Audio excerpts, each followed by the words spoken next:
Supreme court का supreme फैसला सामने आया है। वक्फ कानून की वैधता को लेकर एससी का फैसला सामने आया है और एससी ने कहा है कि पूरे कानून पर स्टे लगाने का कोई आधार ही नहीं है। कुछ सेक्शन को ज्यादा विवाद लेकर हो रहा है, उस पर हम बात करेंगे, उस पर हम फैसला लेंगे, लेकिन पूरे कानून पर स्टे नहीं लगाना चाहिए। वक्फ करने के लिए 5 साल मुस्लिम होने की शर्त पर रोक है और इतना ही नहीं बल्कि कलेक्टर वक्फ भूमि विवाद का निपटारा नहीं कर सकेंगे।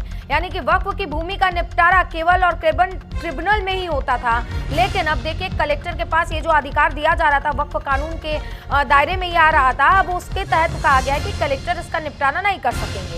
वक्फ कानून के सेक्शन 3 से 4 पर एससी की रोक लगी है और राजस्व रिकॉर्ड से संबंधित 2 धाराओं पर भी रोक लगी है। एससी ने कुछ धाराओं पर रोक लगाकर बाकी को कह दिया है कि अब ये रोक के लायक है ही नहीं, मतलब अब इस पर रोक के लिए कोई आधार नहीं बनता। वक्फ एक्ट के अनुच्छेद 374 पर भी रोक लगाई गई है।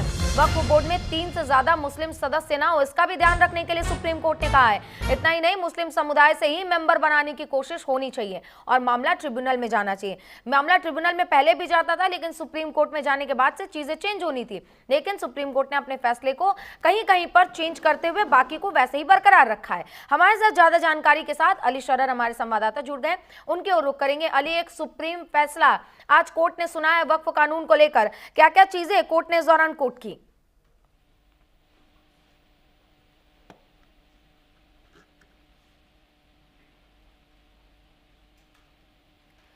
तो हम अपने सहयोगी से एक बार फिर जुड़ने का प्रयास करेंगे। देखिए, वक्फ कानून पर सुप्रीम कोर्ट का फैसला आ गया है। सीजेआई बीआर गवाई ने साफ किया है कि पूरे कानून पर रोक लगाने का कोई आधार बनता ही नहीं है, लेकिन कहीं कहीं पर रोक लगाई गई है। देखिए, सेक्शन 3 से 4 और तो और 374 पर सेक्शन पर रोक लगाई गई। इससे पहले देखिए 22 मई को लगातार 3 दिन तक सुनवाई के बाद फैसले को सुरक्षित रखा गया था और आज बेहद ही अहम दिन, क्योंकि आज 15 सितंबर है और आज का ये अहम दिन याद रखा जाएगा, क्योंकि वक्फ कानून को लेकर हमने देखा है देश भर में अलग अलग जगहों पर उसको लेकर प्रदर्शन हो रहा था जब केंद्र सरकार की ओर से वक्फ कानून लाया गया था।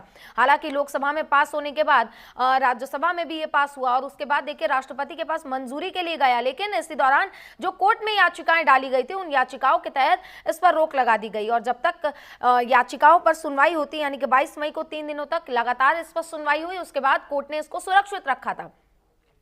अब बीआर गवाई जो कि चीफ जस्टिस है, उन्होंने फैसला सुनाया है। पिछली सुनाई में याचिकाकर्ताओं ने कानून को मुसलमानों के अधिकार के खिलाफ बताया था और अंतरिम रोक की मांग की थी। वहीं केंद्र सरकार ने कानून के पक्ष में दलीलें भी रखी थी। देखिए, दरअसल सुप्रीम कोर्ट आज इन आदेश को 3 प्रमुख कानूनी और प्रतीकात्मक मुद्दों पर केंद्रित होगा, जो कि सुनवाई के दौरान उठाए गए थे। देखिए, वक्फ की संपत्ति को क्या सुनवाई तक डी नोटिफाई किया जा सकता है, इस पर सुप्रीम कोर्ट का आज फैसला भी सामने आया है।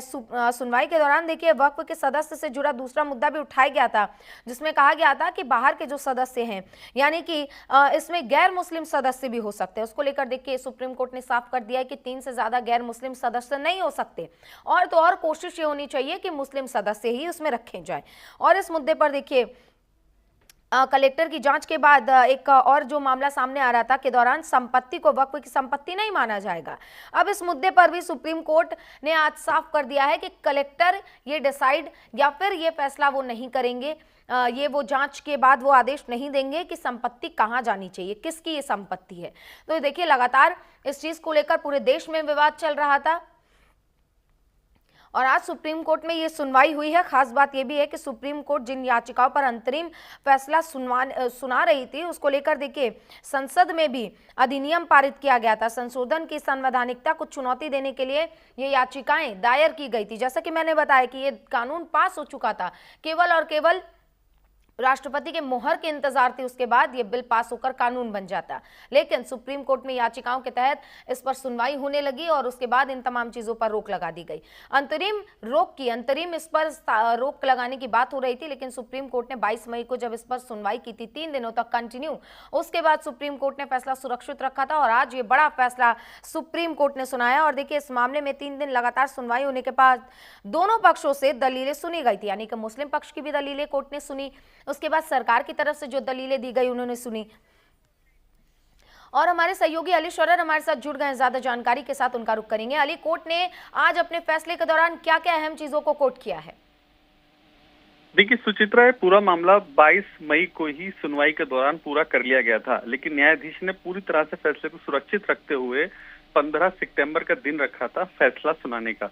आज जब फैसला सुनाया गया तो बेहद चौंकाने वाला फैसला था, क्योंकि मुस्लिम पक्ष की तरफ से जो बातें कही गई थी वो सुप्रीम कोर्ट ने मान ली, क्योंकि सुप्रीम कोर्ट में जो दलीलें पेश की गई थी मुस्लिम पक्ष की तरफ से, खासकर इमरान प्रतापगढ़ी जो कि कांग्रेस के नेता है वो भी पक्षकार थे, उन्होंने भी ये जिक्र किया था कि जो डीएम को अधिकार दिया जा रहा है जिलाधिकारी को जिले के, तो वो तो सरकार के फेवर में ही फैसला करेगा। जाहिर सी बात है, जिलाधिकारी सरकार के गए थे, बहुत सारे धाराओं पे स्टे करने की मांग की गई थी, माननीय सुप्रीम कोर्ट ने उसको नकार दिया है।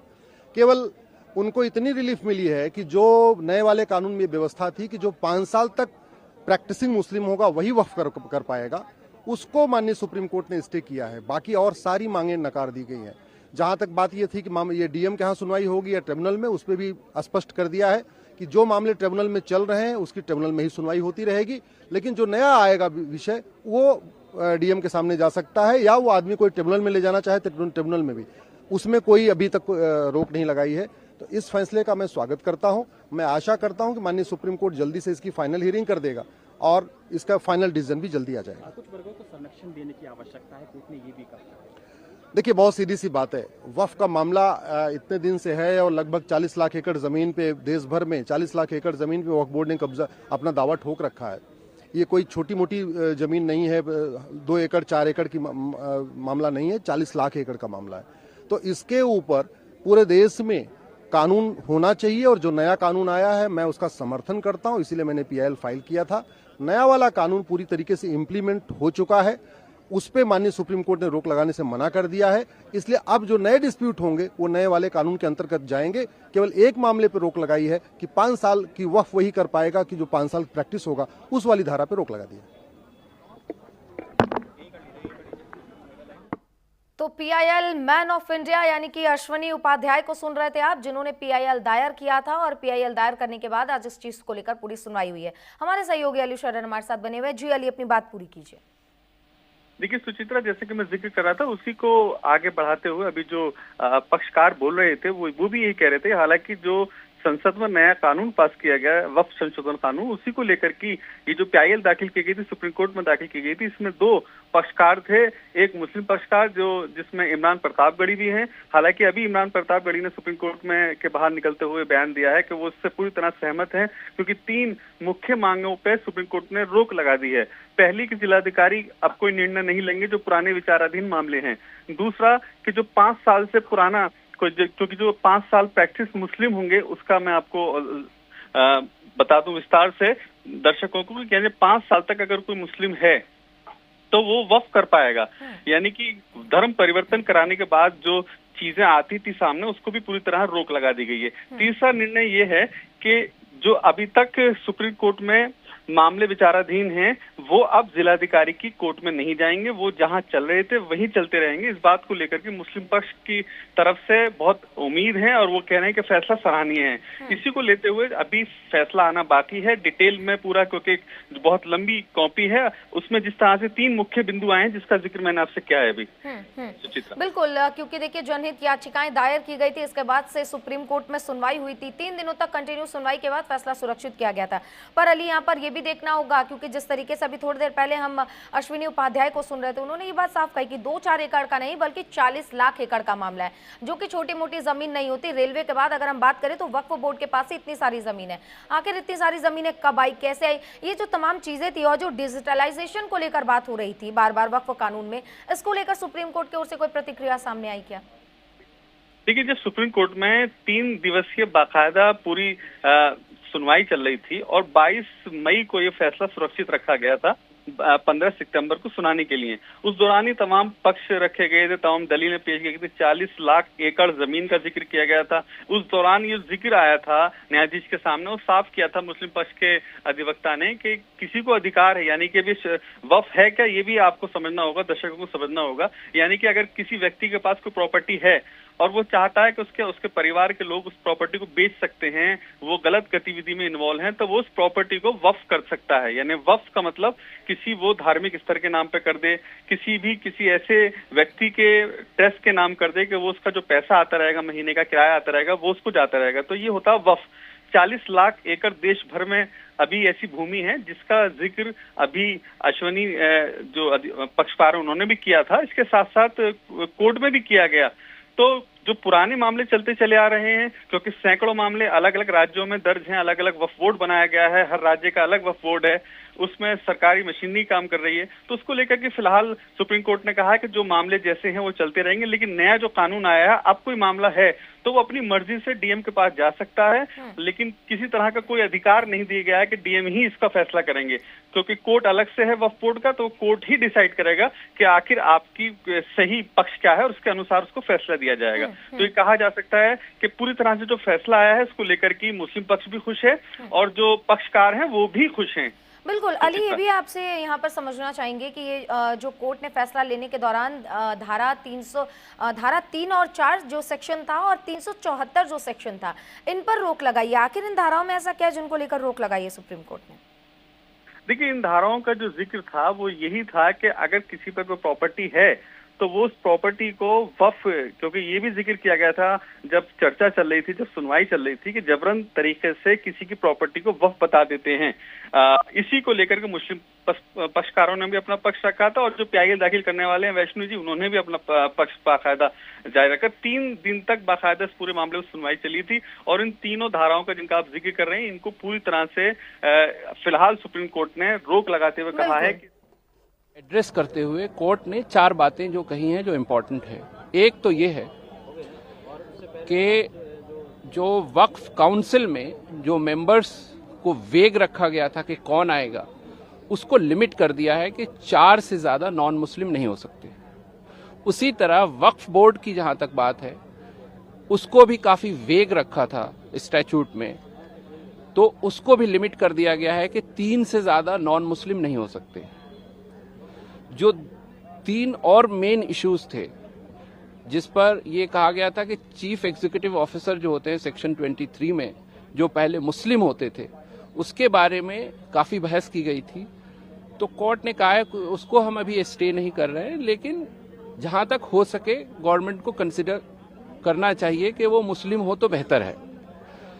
बाकी जो कोर इश्यूज थे उसमें यह था कि कलेक्टर का जो पावर था 3C में प्रोवाइजो जोड़कर कि जब तक वो प्रॉपर्टी डिसाइड नहीं हो जाती तब तक वो वक्फ नहीं मानी जाएगी और रेवेन्यू रिकॉर्ड में उसकी एंट्री नॉन वक्फ कर दी जाएगी, उसको कोर्ट ने क्लियरली स्टे कर दिया है।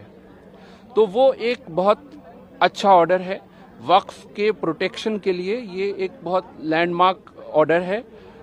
तीसरी बात उसके बाद जो थी कि वक्फ बाय यूजर के जो अनरजिस्टर्ड वक्फ बाय यूजर है वो एक्ट के तहत प्रोटेक्टेड नहीं था, उसके बारे में बहुत क्लियरली कोर्ट ने स्टे ऑर्डर पास नहीं किया है, लेकिन उसके बारे में कुछ कहा गया है जजमेंट में, जो हम जब जजमेंट एक बार पढ़ लेंगे उसके बाद उस पर कुछ हम कह पाएंगे। बहरहाल ये ओवरऑल ये ऑर्डर काफी अच्छा है। चूंकि अभी एंट्री में स्टेज पर ये ऑर्डर दिया गया है, तो मैं समझता हूं कि एंट्री में स्टेज पे वक्फ के प्रोटेक्शन के लिए काफी अच्छा ऑर्डर है और हम इसको वेलकम करते हैं। जो प्रैक्टिसिंग मुस्लिम होने का एक प्रोविजन था उसको भी स्टे कर दिया गया है। जो सेक्शन 3R के तहत ये कहा गया था कि 5 साल का एक प्रैक्टिसिंग मुस्लिम ही वक्फ कर सकता है, उसको भी कोर्ट ने स्पेसिफिकली स्टे कर दिया है। तो ओवरऑल इस एंट्री ऑर्डर को आप लोग किस तरह से देखते हैं, कितनी राहत की बात है? ओवरऑल मैं ये समझता हूं कि ये काफी अच्छा ऑर्डर है। एक वक्फ बाय यूजर के सिलसिले में जो काफी कंसर्न था कम्युनिटी का, उसके बारे में भी कोर्ट ने कुछ कहा है और उसको हम पढ़ेंगे, लेकिन ओवरऑल वैसे देखा जाए तो वो अच्छा ऑर्डर है, हम इसको काफी वेलकम करते हैं। In English, if you can briefly tell us what is your response to the interim order which has been pronounced right now? See, we consider that today's order on Waqf Amendment Act is reasonably good. All the issues except one issue which relate to Waqf by user, all the issues have been addressed by the Honorable Supreme Court and most of them have been stayed. Number one, that the requirement of somebody being practicing Muslim of 5 years, that has been stayed. The Waqf Council's composition where the number of non-Muslim members were vague, that has been limited to 4. Similarly, Waqf Board has been limited to 3. As far as collector's power is concerned, that during the pendency of the dispute so created by the government, तो सुना आपने कि वहां के जो वकील हैं उन्होंने किस तरीके से ब्रीफली बताया है कि कोर्ट के द्वारा क्या क्या फैसले लिए गए। हालांकि देखिए 5 साल तक मुस्लिम धर्म का अनुयायी होगा वही वक्फ कर सकेगा, इन तमाम चीज़ों पर रोक भी लगाई गई। हमारे साथ अली शुर लगातार बने हुए हैं। अली, कोर्ट ने ये भी कहा है कि ये जो वक्फ बोर्ड का मुख्य कार्यकारी अध्यक्ष है, जो अधिकारी होगा वो भी मुस्लिम होना चाहिए और हर संभव प्रयास होना चाहिए कि वो मुस्लिम ही हो, गैर मुस्लिम ना हो। सीओ नियुक्त नहीं कर सकेंगे। इसको लेकर देखिए कोर्ट ने क्या बताया, इसको विस्तार से समझना चाहेंगे।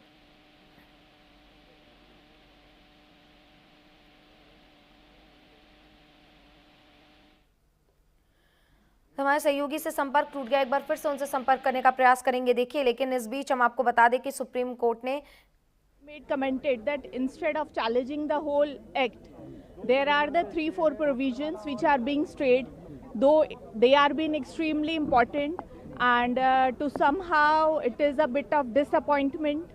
But anyway, these are not the final orders. The Honorable Apex Court, they have stayed the main provisions to our 3C. So, ma'am, in common language, in layman language, what are those provisions? Those have been stayed. So basically, the stay is on that the government cannot create any third-party interest. They have until or unless the title is being cleared on the Waqf property. So earlier, the collector had the right to just to take the property, the alleged Waqf property, in its possession, and then the government revenue records, they need to verify. And then accordingly, because the possession was earlier been taken.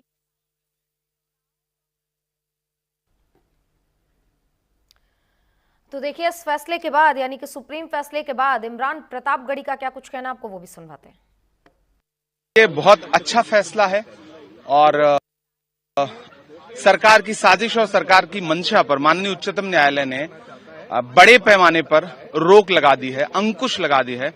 तो पूरे देश में अपनी जमीनें दान करने वाले लोग, धार्मिक कामों के लिए, सामाजिक कामों के लिए, जिनको ये डर था कि सरकार उनकी जमीनें लूटने की कोशिश करेगी, फौरी तौर पर उनको बहुत बड़ी राहत मिली। नहीं, सरकार डिसाइड कैसे करेगी? आप फ्रेम कैसे करोगे? रूल कैसे फ्रेम करोगे? आप कैसे तय करोगे कि कौन 5 साल से प्रैक्टिस कर रहा है? ये तो आस्था का विषय है, ये तो अंतर्मन की बात है। तो माननीय उच्चतम न्यायालय ने इन तमाम संवेदनात्मक पहलुओं को और छोटे छोटे पहलुओं को देखा है। तो मैं बहुत खुश हूं और मुझे अच्छा लग रहा है। एक बहुत बड़ी लड़ाई है इस देश में वक्फ की जमीनों को बचाने की, हम उस लड़ाई को लड़ते रहेंगे। तो सुना आपने कि इमरान प्रतापगढ़ी का भी कहना है कि ये जो फैसला आया है ये वाकई इसका वेलकम होना चाहिए, क्योंकि देखिए लगातार इस चीज़ को लेकर देश में कई बार हमने देखा कि अलग अलग जगहों से प्रदर्शन की आवाज़ें उठी थी। और इसी बीच देखिए CR गवाई जो कि CJI है, उन्होंने कहा है कि हमने ये भी माना है कि किसी भी कानून की संवैधानिकता के पक्ष में हमेशा ये अनुमान होता है कि हस्तक्षेप सिर्फ अत्यंत विरल मामलों में किया जा सकता है। यानी कि अगर बहुत कठिन कोई फैसला होगा, अगर कोई कठिन मामला होगा तो उसी चीज में हस्तक्षेप किया जा सकेगा। हमने प्रत्येक धारा को लेकर प्रारंभिक चुनौती पर विचार किया है। हमें नहीं लगा कि पूरे अधिनियम के प्रावधानों पर रोक लगाने की कोई जरूरत है, कोई आधार नहीं है, लेकिन कुछ धाराओं को सुरक्षा की जरूरत जरूर है। जैसे धारा 3R यानी कि धारा 3R पर उपबंध में शर्त लगाई गई है कि व्यक्ति को 5 साल तक इस्लाम का पालन करना चाहिए, बिना किसी तंत्र के या प्रावधान मनमानी शक्तियों के प्रयोग की ओर ले जाएगा, और इसीलिए इसे स्थगित किया जाता है, यानी कि इस पर रोक लगा दी गई है। इतना ही नहीं, देखिए सुप्रीम कोर्ट ने निर्देश भी दिया है कि जहां तक संभव हो सके वक्फ बोर्ड का मुख्य कार्यकारी अधिकारी मुस्लिम होना चाहिए। साथ ही न्यायालय ने गैर मुस्लिम को CEO नियुक्त करने संबंधी संशोधन पर रोक लगाने से भी इनकार कर दिया। तो देखिए ये भी हो सकता है कि गैर मुस्लिम हो, लेकिन कहा है कि हर संभव प्रयास होना चाहिए कि वो मुस्लिम ही हो। इतना ही नहीं, सुप्रीम कोर्ट ने संशोधन पर प्रावधान पर और भी रोक लगाए हैं, जिसमें वक्फ बनाने के लिए किसी व्यक्ति का 5 साल का इस्लाम का अनुयायी होना जरूरी है। और तो और कहां पर रोक लगाई गई, आपको विस्तार से वो भी बताते हैं। देखिए सुप्रीम कोर्ट ने अपने फैसला सुनाते हुए यह भी कहा है कि कलेक्टर को व्यक्तिगत नागरिकों के अधिकार का निर्णय करने की अनुमति नहीं मिलेगी, क्योंकि फैसला था कि कलेक्टर या DM के पास ये मामला जाएगा, तो आखिरी फैसला। और आपको सुनाते कि अनीश तिवारी का इस पर क्या कुछ कहना है। The Supreme Court has first found that there is a prima facie case for stay on certain provisions. They have not stayed all the provisions, the complete act, but certain provisions have been stayed, like the provision that said that you have to be a Muslim for 5 years have been stayed because there is no mechanism to determine whether the same can happen or not, to determine whether someone has been a Muslim for 5 years or not. Apart from that, the provision 23C, the court has said that until unless there is a mechanism devised, no third party interest can be created, nothing can be, the people cannot be dispossessed of their. तो देखिए, CJI गवाही ने इतना ही नहीं बल्कि ये भी कहा है कि कलेक्टर को व्यक्तिगत नागरिकों के अधिकारों पर निर्णय लेने की अनुमति नहीं दी जा सकती। ये शक्तियों के कर रखे हैं। That I think this is a very admirable and very foreseen judgement जो हम एक्सपेक्ट भी कर रहे थे कि इसी तरफ का जजमेंट आएगा।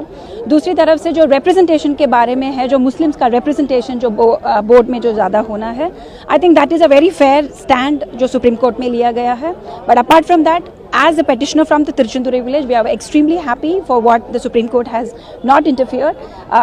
पूरा stay नहीं दिया गया है and only a selective stay has been given and we are very grateful to it. प्रावधानों पे, वक्फ एक्ट के जिन प्रावधानों पे रोक नहीं लगाई गई है सुप्रीम कोर्ट से, क्या आपको लगता है कि इस फैसले से आपकी पिटीशन को, उस कॉन्टेक्स्ट में देखा जाए तो आपकी पिटीशन को किसी तरह का राहत मिली है? Absolutely yes. तो हमको इसमें तो कुछ ब्रीदिंग स्पेस तो है ही, क्योंकि हमारा जो सबसे इम्पोर्टेंट ये वक्फ बाय यूज़र का ही था, क्योंकि वक्फ बाय यूज़र के खिलाफ उसी माध्यम से हमारा पूरा गांव छीना गया था। तो when this Waqf by user को थोड़ा सा आपने स्टे कर रखे हो, तो इसका मतलब को हमारे ये बहुत बड़ा, it's a big relief for us for sure. Thank you. I hope I managed.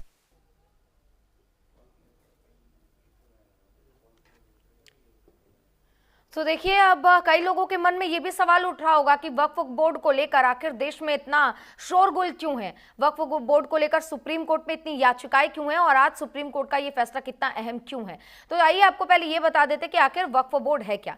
देखिए, मोहम्मद गोरी की सल्तनत से वक्फ चला आ रहा है। 1923 में अंग्रेजों ने वक्फ अधिनियम को विनियमित करने का फैसला लिया। 1954 यानी कि उसके लगभग 30 साल बाद 1954 में पहली बार संसद से पारित हुआ वक्फ अधिनियम, और उसके बाद 1995 में से एक नए वक्फ अधिनियम से बदला गया। 1995 यानी कि 1995 में वक्फ बोर्डों को और ज्यादा शक्ति दी गई। इसके बाद वक्फ संपत्तियों के अवैध पट्टे और बिक्री की शिकायतें बढ़ गई। कई बार तो ये भी शिकायतें आई कि जबरदस्ती जमीनों को छीना गया है। 2013 में वक्फ अधिनियम से संशोधन किया गया और वक्फ बोर्डों को असीमित अधिकार दे दिए गए। इस असीमित अधिकार देने के बाद से वक्फ बोर्ड की संपत्ति में लगातार इजाफा होता रहा, जिसको लेकर एक बड़ा मुद्दा देश में छिड़ता हुआ नजर आया। भारत में तीसरा सबसे बड़ा भूमि धारक है वक्फ बोर्ड, जिसको लेकर लगातार बहस चलती रही है। भारत में 9 लाख से ज्यादा एकड़ में वक्फ की संपत्ति फैली हुई है। इतना ही नहीं बल्कि 8 लाख संपत्तियों को नियंत्रित भी करता है वक्फ बोर्ड। वक्फ संपत्तियों की कीमत लगभग 1 लाख करोड़ से ज्यादा की बताई जा रही है। इतना ही नहीं, इसके पहले जब हमने देखा था तो कई बार जो कोलकाता में ईडन गार्डन है उसको भी वक्फ ने अपनी संपत्ति बता दी थी। ईडन गार्डन जहां पर क्रिकेट के मैचेस खेले जाते हैं, जो कि एक बहुत बड़ा स्टेडियम है। तो ऐसे ही कई संपत्तियां हैं जिसको वक्फ बोर्ड अपना बताता है। इसी चीज को लेकर हमने देखा पिछले दिनों कितना विवाद हुआ है देश में, कितने बार सवाल उठे वक्फ बोर्ड की संपत्तियों को लेकर। इसके बाद सरकार ने एक अधिनियम सरकार लेकर आती है और उसको पारित किया जाता है, लेकिन सुप्रीम कोर्ट में जब याचिकाएं पड़ती हैं, याचिकाओं पे याचिकाएं पड़ती है, उसके बाद इस पर रोक लगा दी जाती है। हालांकि कानून बनने से महज 1 कदम की दूरी पर था, लेकिन इस पर रोक लगा दी गई। अब जब आज कोर्ट का फैसला आया है, जिनमें से आधार क्या है, अब इसे रोका नहीं जा सकता, ये बात तो सुप्रीम कोर्ट ने कही है, लेकिन कुछ ऐसी चीजें हैं जिन पर रोक लगाई गई है। हालांकि अब जो नए मामले आएंगे, क्योंकि कई ऐसे लोग थे जो बाहर आए, उन्होंने कहा है कि हमारी संपत्ति जबरदस्ती हमसे छीनी गई है, हमारी संपत्ति को जबरदस्ती अपने नाम करवाया गया है। इन तमाम चीजों को जो है वो, अब वक्फ की संपत्ति अगर किसी के हाथ चली जाती है तो वो डायरेक्ट कोर्ट नहीं जा सकते। आमतौर पर जब हम में से आम लोगों की जमीनों को छीना जाता है या कोई दिक्कत परेशानी होती है तो हम कोर्ट के पास जाते हैं, डिस्ट्रिक्ट कोर्ट हो, मैजिस्ट्रेट कोर्ट हो, या फिर हम जाते हैं सुप्रीम कोर्ट, हाई कोर्ट। तो देखिए, आगे भी इस पर बात होती रहेगी, लेकिन इस पर मौलाना खालिद का क्या कुछ कहना आपको सुनाते हैं। कानून है, उस पे स्टे नहीं लगाया गया है, जबकि हम लोगों की डिमांड यही थी कि इंटायर एक्ट पे स्टे हो। लेकिन उसके बावजूद भी जिन भी प्रोविजंस पर स्टे हुआ है उसको भी हम लोग वेलकम करते हैं इस उम्मीद के बाद कि जब इंशाल्लाह फाइनल फ़ैसला आएगा तो कंप्लीट रिलीफ और राहत हासिल होगी।